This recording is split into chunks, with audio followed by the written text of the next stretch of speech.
सांगलीमध्ये आज खासदार संजय काका पाटील आणि कृषी राज्यमंत्री सदाभाऊ खोत यांच्या उपस्थितीमध्ये सांगलीत भाजप आणि शिवसेनेच्या आमदार आणि खासदारांची बैठक आयोजित करण्यात आली।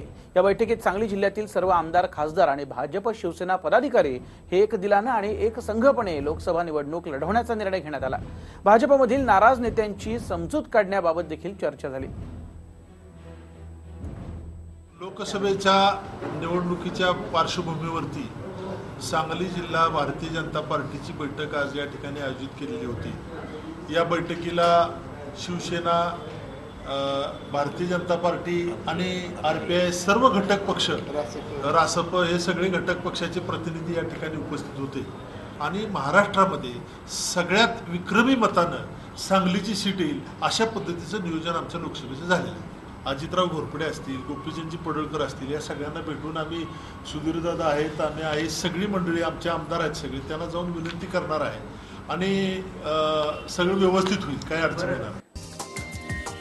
हा व्हिडिओ तुम्हाला आवडला असेल तर असे आणखी व्हिडिओ पाहण्यासाठी TV9चं YouTube चॅनल सबस्क्राइब करा, बेल बटन दाबा। ताज्या घडामोडींसाठी लॉग ऑन करा tv9marathi.com।